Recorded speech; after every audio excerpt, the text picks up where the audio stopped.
1월 3일 월요일 하나님께서 이 시간 주시는 말씀은 누가복음 1장 26절에서 38절 말씀입니다.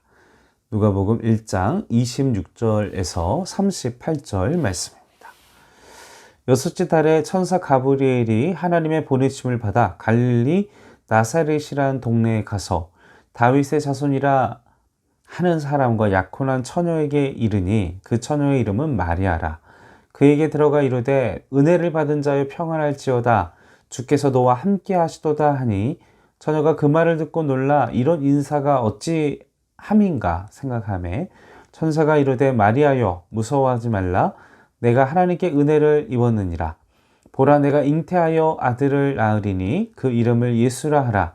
그가 큰 자가 되고 지극히 높으신 이의 아들이라 일컬어질 것이요 주 하나님께서 그 조상 다윗의 왕위를 그에게 주시리니 영원히 야곱의 집을 왕으로 다스리실 것이며 그 나라가 무궁하리라. 마리아가 천사에게 말하되 나는 남자를 알지 못하니 어찌 이 일이 있으리이까. 천사가 대답하여 이르되 성령이 내게 임하시고 지극히 높으신 이의 능력이 너를 덮으시리니 이러므로 나실 바 거룩한 이는 하나님의 아들이라 일컬어지리라. 보라 내 친족 엘리사벳도 늙어서 아들을 배웠느니라. 본래 임신하지 하지 못한다고 알려진 이가 이미 6달이 되었나니 대저 하나님의 모든 말씀은 능하지 못하심이 없느니라. 마리아가 이르되 주의 여정이오니 말씀대로 내게 이루어지이다 하매 천사가 떠나가니라. 아멘. 오늘 본문 말씀은 천사가 마리아에게 예수 그리스도의 수태고지를 하는 장면입니다. 세상 모든 사람들의 가장 보편적인 예수님에 대한 생각은 기독교의 창시자, 그보다 더 좋게 말하는 사람들은 인류에게 좋은 영향을 끼친 성인, 현인 정도일 것입니다. 역사상 실존했던 위대한 사람들 중에 한 사람이라고들 많이 세상 사람들은 얘기를 하죠. 그 영향으로 예수님이 오시기 전과 후를 나눠서 시대를 구분하기도 하고, 그리고 크리스마스도 엄밀히 말하면 우리 교회, 우리 기독교인들에게만 해당되는 기념일임에도 불구하고 온 세계의 많은 나라의 사람들이 이것을 기념하는 날이 되었습니다. 이것만 봐도 예수님의 그 위대하신 분임은 우리가 분명하게 함을, 그 영향력을 우리가 생각해 볼 수는 있습니다. 오늘 본문 말씀에서 천사는 예수님에 대해서 그가 큰 자가 되고 라고 말을 합니다. 그가 위대한 사람, 훌륭한 사람이 될 것이라는 예언입니다. 그러나 예수님이 세상에 영향력을 미치고 궁율과 자비의 표본이 되는 그런 사람이 될 것이라는 그런 표현일까요? 네, 그렇지 않다라는 거 우리는 알고 있죠. 26절, 29절 말씀에서 그 예수님의 그 위대함, 세상 사람들이 얘기하는 위대함과 그 본문 말씀에서 얘기하는 예수님의 위대함은 전혀 다른 전혀 다른 클래스임을 이야기하고 있습니다. 누가복음을 차근차근 읽다 보면 한 가지 패턴을 우리가 발견하게 되는데 바로 세례 요한과 예수님에 대한 기록이 번갈아 등장을 하고 있습니다. 그러다가 점점 세례 요한이 빠지고 예수님의 중심 기록이 이어집니다. 그래서 세례 요한의 기록과 예수님의 기록을 비교하면서 말씀을 읽으면 그 의미를 우리가 보다 더 깊게 묵상을 할 수 있게 됩니다. 사실 예수님의 위대함의 그 기초는 위대하지 않은 것에 있습니다. 이게 무슨 말이냐 하면 26절 말씀에 여섯째 달에 천사 가브리엘이 하나님의 보내심을 받아 갈릴리 나사렛이란 동네에 가서, 여기에 보면 고유명사를 지닌 지역 한 곳이 나오죠. 갈릴리 나사렛이란 동네입니다. 구약 성경이 완성된 이후 그 400년 동안 하나님은 침묵하셨습니다. 그 어떤 계시와 기적도 보여주지 아니하셨는데 그러던 중에 400년의 침묵을 깨고, 그리고 세례 요한의 메시아에 대한 이야기와 그리고 세례 요한에 대한 이야기가 말씀 속에서, 그리고 그 메시아의 예언이 나타나게 됩니다. 메시아의 탄생, 세례 요한의 예언. 그래서 천사가 찾아간 장소가 이 갈릴리 나사렛이란 이 동네가 나오는데요. 이 동네는 특별할 것이 없는 동네이기 때문에 그 동네에 지역명의 이름이 붙어 있는 것을 보게 됩니다. 누가 이게 쉽게 알 수 없는 너무나 깊은 촌동네였기 때문에 그 이름을, 그 지역을 딱 특정 지어서 딱 나타내는 것이죠. 그만큼 평범하고 그만큼 뭐 유명할 것이 없는 지극히 평범한 곳이었다라는 것입니다. 그런데 반대로 이 세례 요한의 탄생과 그리고 그 상황을 비교해 보면 좀 스케일이 약간 좀 세상적으로 다릅니다. 왜냐하면 사가랴, 그 세례 요한의 아버지는 예루살렘에 있었습니다. 여러분들 아시다시피 우리나라의 수도는 서울이죠. 서울에 모든 것이 집중되어 있는 것처럼 이스라엘의 당시의 중심은 바로 예루살렘이었습니다. 예루살렘 안에 모든 이스라엘의 자부심, 그리고 모든 정치, 경제, 문화, 그 모든 것들이 집중되어져 있는 곳이 바로 예루살렘이라는 도시였죠. 그리고 또 천사가 찾아갔을 때 마리아는 그 또래의 소녀들이 그랬던 것처럼 집안일을 아마도 하고 있었지 않았을까 생각해 보게 됩니다. 그런데 반대로 천사가 사가랴를 찾아갔을 때에는 그가 하나님께 예배를 드리고 있었습니다. 이걸 좀, 그러니까 예수님의 탄생과 세례 요한의 탄생의 모습을 보면요, 좀 어떻게 보면 드러나는 어떤 그 경건하고 어떤 깊은 독실한 이 신앙인의 입장으로 본다면 예수님의 그 탄생하시는 상황이나 어떤 배경들이나 조건들은 이 세례 요한의 탄생에 비하면요 좀 너무 평범하다는 것이죠. 이 세례 요한의 그 천사 사가랴는 예배를 드리고 있을 때 천사가 그 예배 안에서 천사가 나타나 얼마나 경건합니까? 근데 그 마리아는 그냥 평범한 일상 속에서 천사가 나타나고 지극히 뭐 생각하기 나름이긴 하지만, 그리고 또 이 세례 요한의 그 출생이나 뭐 또 사가랴도 그렇고 예루살렘이라는 대도시에서, 그것도 이제 예배의 어떤 장소라는 그런 상황에서 예배를 드리고 있고, 또 27절 말씀에 보면 이 마리아에 대한 강조가 두 번이나 언급되고 있는데요. 그러니까 처녀란 사실, 그리고 또 약혼한 상태. 그런데 이제 이 마리아가 어떤 영성을 가졌고 도덕적으로는 어떤 사람들에게 평가를 받고 있는 사람이었는지에 대해서는 언급이 없습니다. 그런데 이 세례 요한의 부모는 다르죠. 1장 6절 말씀은 이 두 사람이 하나님 앞에 의인이니 주의 모든 계명과 규례대로 흠이 없이 행하더라. 그러니까 하나님 말씀 안에서 인정받는, 규례 안에서, 말씀 안에서, 계명 안에서 흠이 없는 사람이라고 인정받는 사람이었다는 것입니다. 그러니까 표현 자체도 달라요.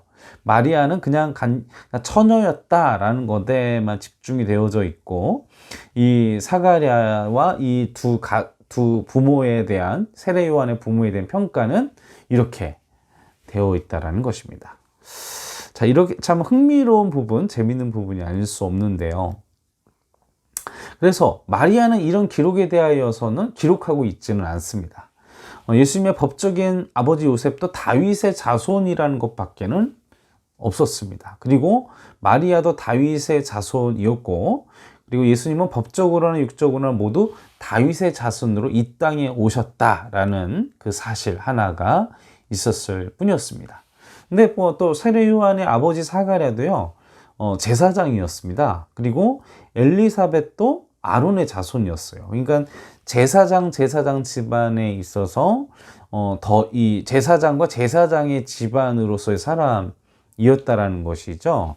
당시에 이 제사장 집안은 일반 평범한 어떤 그 뭐 박역것의 후손 막 이런 식의 어떤 다윗의 자손의 후손 이런 개념보다 어떻게 보면은 우리가 표면적으로 이제 뭐 경건한 신앙인들의 우리가 어떤 인간적인 우리 생각으로 보면 보다도 이 사가랴의 부모들이 보다 더 어떤 메시아의 부모로서 더 합당해 보이지 않습니까? 그런데 예수님이 가지셨던 그 배경은 이 세례 요한과는 달리 아주 극히 평범했다라는 것입니다.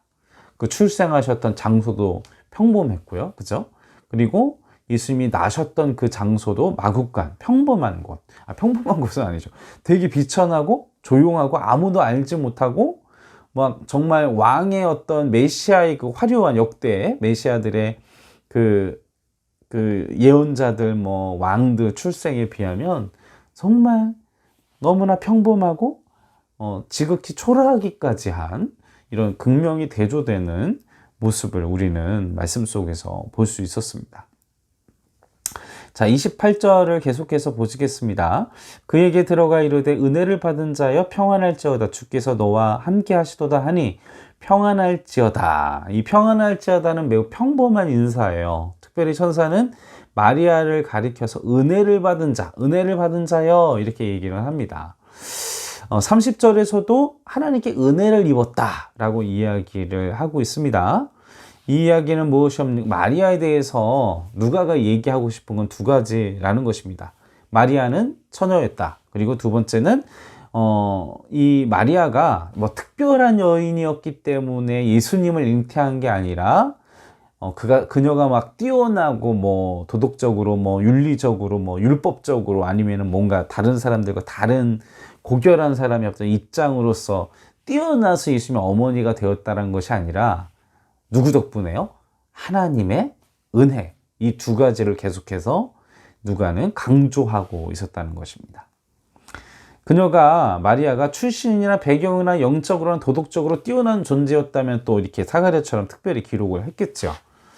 그러나 마리아는 우리와 똑같은 죄인이었고 그리고 하나님의 은혜가 필요했던 하나님의 은혜가 너무나도 필요했던 우리와 평범한 사람이었다는 것입니다. 그런 그녀에게 천사가 나타나서 하나님의 은혜를 전한 것입니다. 그런데 마리아가 이 말씀 속에 보면 이 말을 듣고서 놀라죠. 충격을 받습니다. 천사가 이런 말을 하죠. 주가 너와 함께 하시도다. 이게 무슨 말입니까? 29절 말씀해 보면 주가 너와 그 함께 하시도다 그 얘기를 듣고 마리아가 놀라가지고 충격을 받습니다. 너무나도 하나님이 함께 하신다 이 말이 어떤 의미였을까?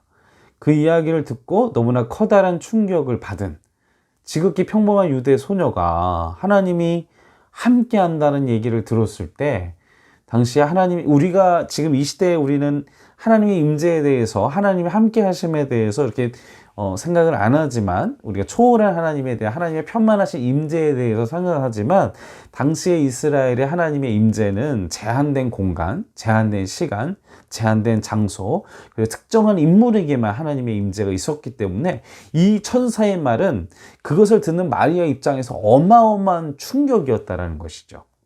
무슨 말씀인지 알겠습니까? 그 당시에는 하나님의 임재라는 것은 아주 특별한 사람에게 그리고 아주 특별한 하나님의 시간과 장소에 구별된 곳의 임재가 주로 구약시대 그리고 그리스도 예수님의 탄생이 예수 그리스도의 임재가 이루어지시기 전에는 지극히 제한적이었던 사건이었기 때문에 그 마리아에게는 너무나도 충격적인 사건이었다는 것입니다. 자신은 너무나 평범한 배경과 평범한 사람이었는데 어떻게 나에게 이런 일이 벌어질 수 있었을 것인가? 이것이 은혜죠. 그것이 우리에게도 엄청난 은혜로 다가오게 됩니다. 자, 예수님이 위대하신 이유는 예수님이 31절의 말씀을 보라 내가 잉태하여 아들을 낳으리니 그 이름을 예수라 하라. 예수님이 위대하신 이유는 예수님은 완전한 인간이시라는 것입니다. 지극히 평범한 예수님의 출생과 탄생, 예수님은 평범한 인간이라는 것입니다. 그런데 두 번째는 바로 반대로 그분은 하나님이시라는 것이죠. 32절 말씀에 보면 그분은 큰 자가 되고 지극히 높으신 이의 아들.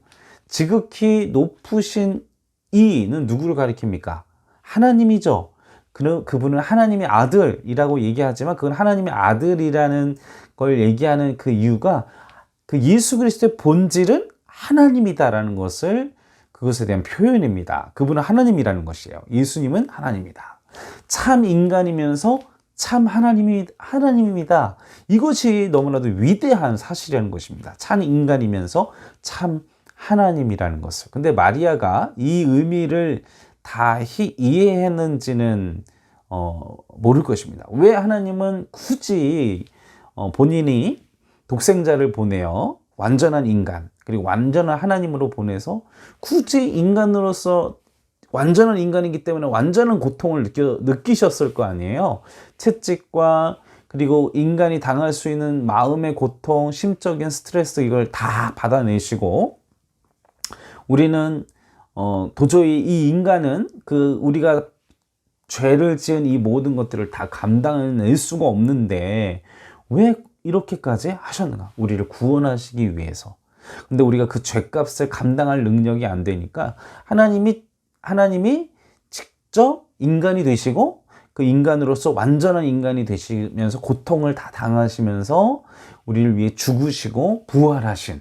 그래서 우리로 하여금 하나님께서 예수 그리스도를 통해 우리의 죄에 대한 대가를 지불케 하시고 하나님의 정의, 하나님의 공의를 그리고 하나님의 사랑을 이걸 완전하게 완벽하게 완성시키는 하나님의 공의와 하나님의 사랑이 이게 하나 될 수 없는 일인데 예수 그리스도 때문에 공의와 사랑이 완벽하게 이루어지는 예수 그리스도 때문에 이 위대한 구원의 신비, 이 위대한 구원의 역사를 우리에게 이루어 주시기 위해서 이 위대한 창조의 섭리와 이런 사건들을 그리고 이 위대한 일들을 이루셨다는 것입니다.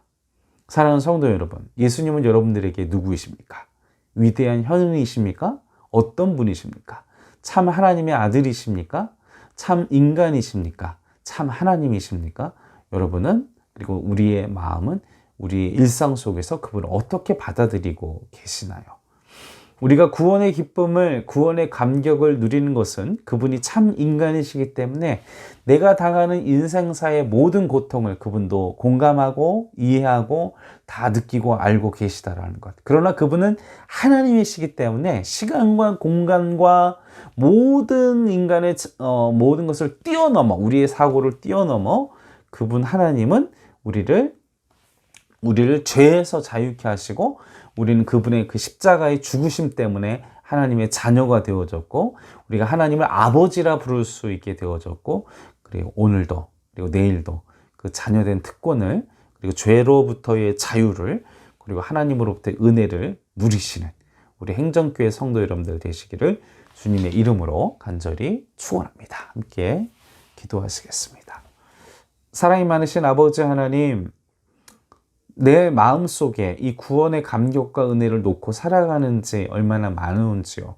지극히 평범하고 지극히 부족한 나, 죄의 무게를 감당할 수 없는 나를 위해서 십자가에 못 박혀 죽으시고 우리로 하여금 하나님의 무한하신 사랑과 무한하신 은혜를 누리게 하셨습니다. 주님, 그 무한하신 사랑과 은혜를 풍성히 누려서 오늘 하루도 눌려서 힘들어서 지치고 곤비하지 않도록 허락하여 주시옵시고 무한하신 하나님의 은혜와 감격을 오늘도 누리며 내일도 누리며 평생 은혜를 캐내어 누리는 내가 될 수 있도록 우리 행정교회 성도 여러분들 되실 수 있도록 우리 모든 온 성도들을 붙잡아 주시옵소서. 감사와 찬송과 영광을 올려드리오며 우리를 구원하신 예수님의 이름으로 간절히 기도하옵나이다. 아멘.